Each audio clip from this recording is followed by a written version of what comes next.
This is what your tank thinks about you. Oh yeah, that grizzled warrior soaking hits while the rest of you flail around like headless murlocs. If you've ever raided in World of Warcraft, you know the tank is the backbone of the group.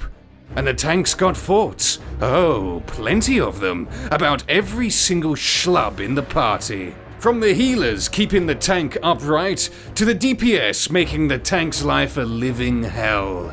Here's the unfiltered scoop, straight from the shield wall. And spoiler, it's not pretty. But first, a quick shout out to Zygor. Guide's so good, they'll keep the group from killing the tank on trash. Links below. Grab it and let's roll.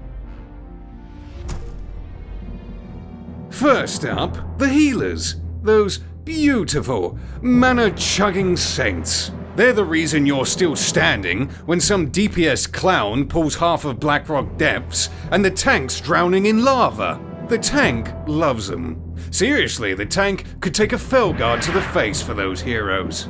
That priest spamming Flash Hill while the tank's at 5% health? Pure gold. That shaman chain healing for a mythic meltdown? Oh, the tank would salute them for their service. If only his shield wasn't so heavy. Oh sure, sometimes they're too busy topping off the hunter's pet to notice the tank's bleeding out, but the tank forgives them, mostly. They're the MVP, the glue, the one that the tank would share an ale with after a wipe. Don't ever change, healers. The DPS, a pack of trigger-happy gremlins that the tank tolerates because, well, someone's got to kill the boss while the tank's busy taunting it, I suppose. They're either gods among men, melting mobs like butter, or brain-dead morons pulling aggro and blaming it on the tank when they die. That rogue who backstabs the wrong ad, the tank sees him and ain't charging in to save the leather-clad fool. The mage who Nova's trash before the tank's even pulled. Enjoy eating the floor, Frost Boy. The tank would say that 80% of them are there to pad meters and flex in the guild chat. But when they focus and nuke the right target, the tank will nod like, well, I guess they're not totally useless. Just stay out of the tank's threat table. You get me? Next, the raid leader. The clown who thinks they're thrall, but plays like a level 12 orc shaman stuck in the barrens. Look, the tank gets it. They're the glue holding this 40-man mess together, organizing the raid night so the tank doesn't have to. Props for that, sure. But when they're cooling strats like, I'll just stand in the fire, it's fine, or wiping the group on trash because they forgot to mark, the tank's rolling those eyes so hard they're popping out of his helm. They suck at the game, their passes are greyer than Decimus, but they're useful. So the tank keeps quiet, mostly. Just don't expect the tank to soak their ego too. Officers, oh, those smug, ass-kissing lieutenants of the guild leader. They strut around like mini Cenariuses, whispering in the boss's ear about who gets the loot, while the tank is out there eating boss fists to the face.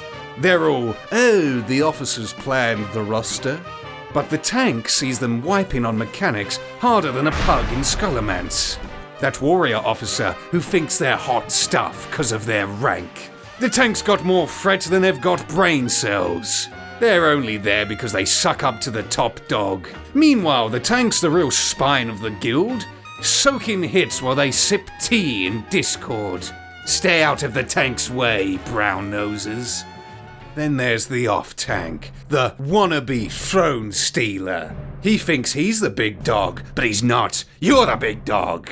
The tank sees them, flexing mitigation like they're ready to swoop in the second the tank drops. They're the backup, sure, and yeah, they've saved the tank's bacon when a cleave hits too hard, but the tank doesn't trust them. That smug, oh I've got this vibe when they peel the ads off.